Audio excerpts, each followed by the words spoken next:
Columbia Pictures' lot in Burbank looked like a small city built from plywood and paint. Soundstage 7 was the largest building on the lot, big enough to hold 3 apartments, a street corner, and a bar that served fake drinks from real bottles. The crew had been setting up since 6 a.m. Frank Sinatra sat in a canvas chair with his name stenciled on the back, wearing a brown suit that wardrobe had fitted 3 times to get the shoulders right. The suit was for a character named Danny Wilson, a singer trying to make it in Chicago in the late 1940s. The movie was called Meet Danny Wilson. It would be Sinatra's 10th film. He was 36 years old and his movie career was dying. 30 feet away, director Joseph Pevney stood next to the camera, talking to the cinematographer. Pevney was 42, 3 pictures under his belt, a reputation for bringing films in under budget and on schedule. He wore horn-rimmed glasses and had a clipboard he consulted every 90 seconds. The scene they were shooting was simple. Danny Wilson walks into a nightclub, looks around, walks to the bar.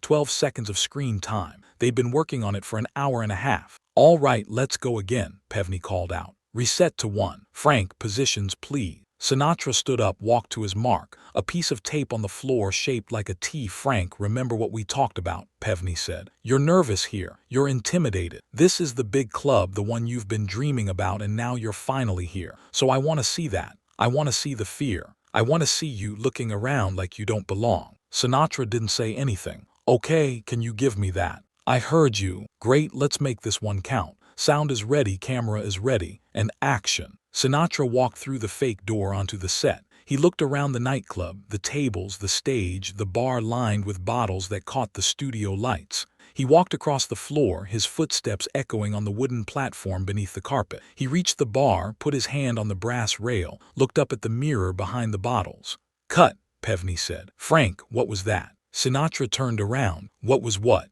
You weren't nervous. You walked in there like you owned the place. Danny Wilson's a singer. He's been singing his whole life. He's not scared of a nightclub. He's scared of this nightclub. This is his big break. This is everything he's worked for. He should be terrified. He's not terrified. He's confident. He knows he's good." Pevney took off his glasses, cleaned them with his tie. "Frank, I'm the director. I'm telling you what the character feels.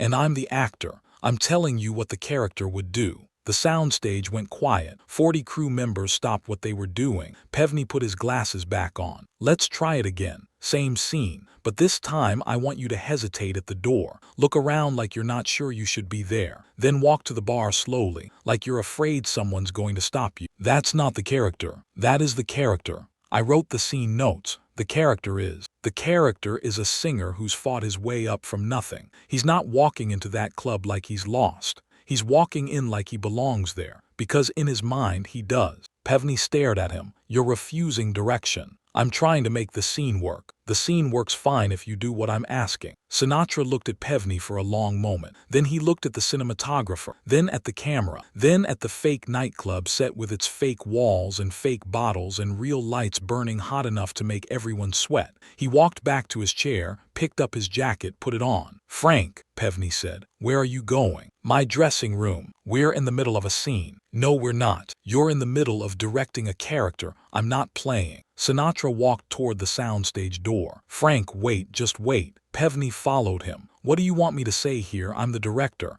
I have a vision for this scene. You're the actor. Your job is to execute that vision." Sinatra stopped walking. He didn't turn around. "Is that what you think my job is?" "That's what an actor's job is." "Then you should get a different actor." "Frank, for God's sake, it's one scene. 12 seconds. Just give me what I'm asking for and we can move on." Sinatra turned around. "You want 12 seconds of a scared kid who doesn't belong. I'm giving you 12 seconds of a confident singer who knows exactly where he belongs. One of those is true to the character. One of those is what you think will play better in Peoria. Which one do you want?" Pevney opened his mouth, closed it, opened it again. "I want what's in the script. The script says he walks into the club. It doesn't say he's scared. I'm interpreting the subtext. You're inventing subtext that isn't there. That's my job as director. And my job as actor is to tell you when you're wrong." Pevney's face went red. "You're telling me I'm wrong. I'm telling you the character doesn't work the way you're playing him. And if you can't see that,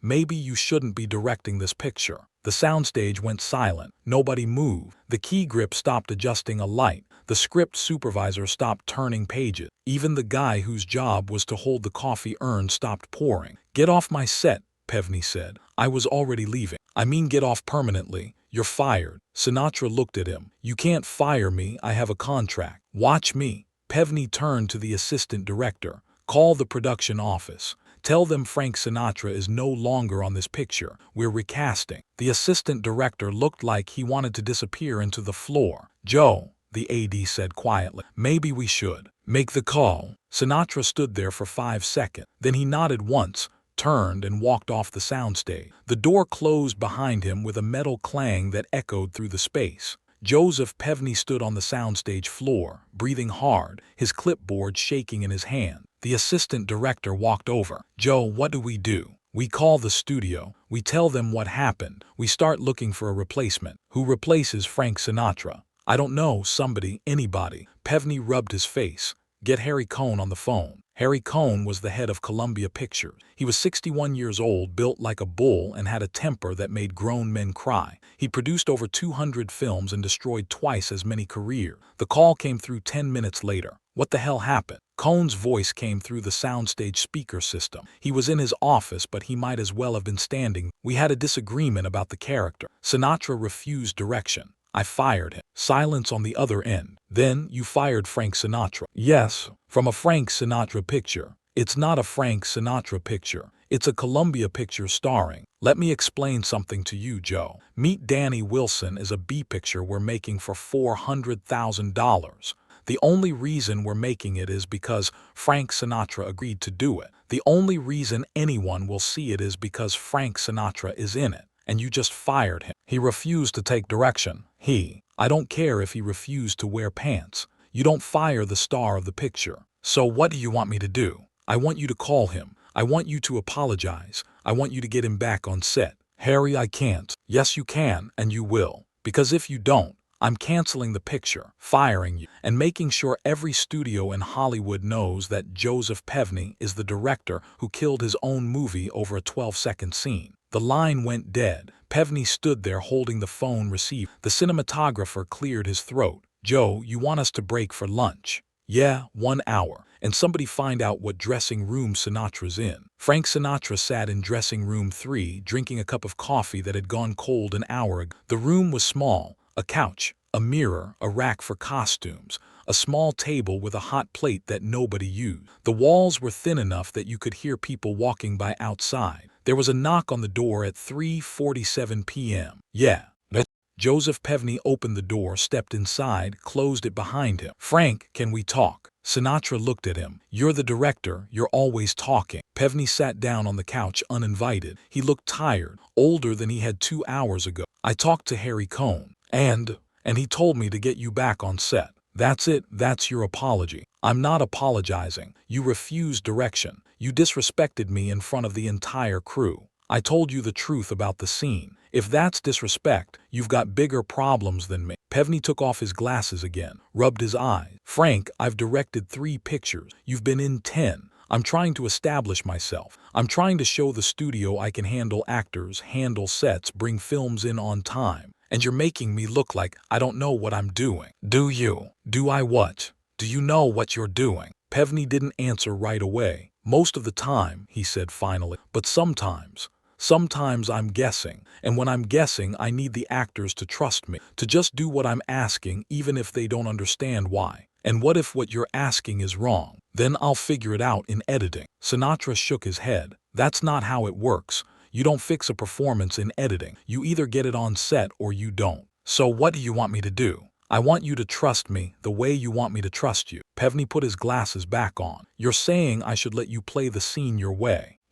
I'm saying you should let me play the scene the way the character would play it. If you disagree, tell me why. Convince me. But don't just tell me I'm wrong because you're the director and that's your job. What if I can't convince you? Then maybe you're wrong. Pevney sat there looking at the floor. Outside the dressing room, someone was moving equipment, the sound of wheels on concrete, metal scraping metal. All right, Pevney said. Let's try it your way. 1 take. If it doesn't work, we do it my way. Deal. No. If it doesn't work, we figure out together what does work. That's the deal. Pevney stood up. You're a pain in the ass, Sinatra. I've been called worse. Let's get back on set. They shot the scene at 4:20 6:23 p.m. Frank Sinatra walked through the fake door onto the nightclub set. He looked around, not nervous, not scared, but assessing, taking measure. He walked to the bar with confidence but not arrogance. He put his hand on the brass rail, looked up at the mirror, and in that look was everything. The hunger, the determination, the absolute certainty that he belonged there, and the fear, buried deep but there, that maybe he was wrong. "Cut," Pevney said. The soundstage went quiet. "Print it." The crew exhaled. Someone clapped, someone else laughed. The tension broke like a fever. Pevney walked over to Sinatra. "You were right. I know. That doesn't make you less of a pain in the ass.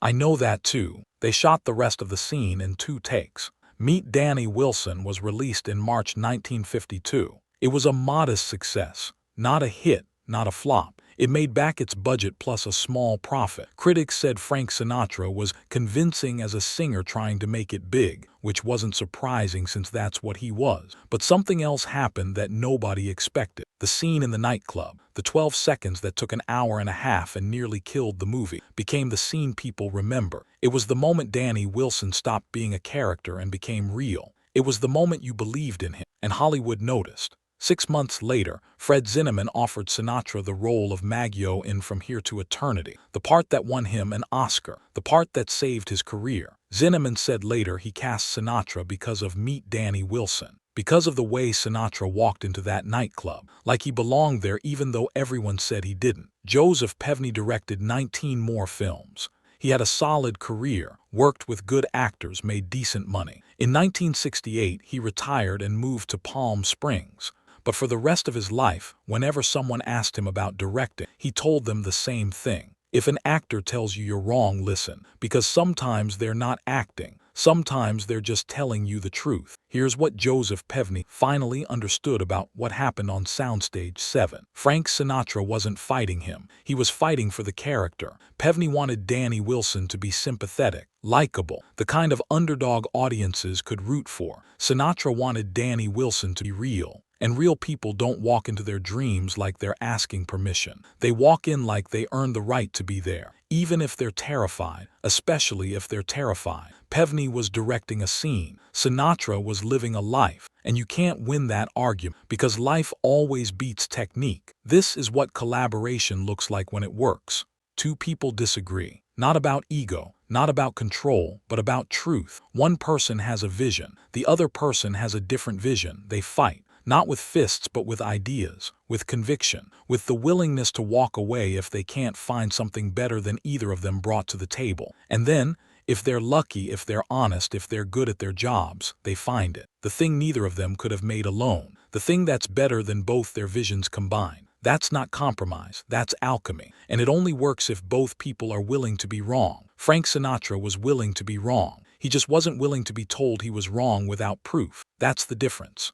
The crew talked about it for weeks after. The day Sinatra walked off Soundstage 7 and Pevney fired him, and somehow they both came back and made it work. But nobody talked about the 15 minutes in between, the time after Sinatra left the soundstage, and before Pevney got the call from Harry Cohn. During those 15 minutes, Pevney stood alone on the set, looking at the fake nightclub with its fake walls and fake bottle, and he thought about all the times he'd told actors how to move, how to be. And he realized he'd been directing his own fear, his fear that he didn't know what he was doing, his fear that someone would figure out he was guessing. Sinatra had seen through that, had called him on it, had walked away rather than be part of it. And Pevney had to decide, was he going to keep pretending he knew everything, or was he going to admit he needed help? That's what made him go to dressing room 3. Not Harry Cohn, not the threat of being fired, but the realization that he was about to lose something he couldn't afford to lose. The chance to make something good. Sinatra didn't mention it, Pevney didn't mention it, but they both knew. In 1974, a film student asked Frank Sinatra about his approach to acting. What's the most important thing an actor can do? Sinatra thought about it. Tell the truth, even if the director wants something different. Especially then. Doesn't that make you hard to work with? Sinatra smiled. Probably, but I'd rather be hard to work with than easy to forget. What about directors? What makes a good director? A good director knows when to listen. A great director knows when to change his mind. Did you ever work with a great director? A few, the ones who fought with me, the ones who pushed back, the ones who made me prove I was right instead of just assuming it. And the bad directors tell you what to feel. The good ones help you find it. The film student asked one more question. Do you have any regrets about your career? Sinatra looked out the window. I regret the times I didn't walk away, the times I stayed and did what I was told even though I knew it was wrong. Those are the performances nobody remembers, including me. Meet Danny Wilson is not a great film. It's a good film. A solid B-picture about a singer and his struggle. Nothing revolutionary, nothing that changed cinema, but it has one scene that mattered. One 12-second scene where an actor walks into a nightclub like he belongs there. And if you watch it carefully, if you know what you're looking for, you can see the moment Frank Sinatra stopped being a struggling singer playing a struggling singer and became an actor. You can see the confidence that's also fear, the determination that's also doubt, the swagger that's also vulnerability. You can see everything. And that's because Frank Sinatra refused to play it safe, refused to play it simple, refused to walk through that door like he didn't belong. He walked through it like he owned the place. Even though he didn't, even though nobody thought he did, even though his career was falling apart and this might be his last shot, he walked through it like a star. And a year later he was one. Was Sinatra right to walk off the set? Usually when an actor fights a director, the actor is wrong. But sometimes the actor knows a truth the director misses. The only way to prove it is to risk everything, choosing what's real over what's easy. Sinatra took that risk and was right. If he'd been wrong, we'd call him difficult instead of brilliant. The difference is just one 12-second scene. Would you have walked or just done as you were told?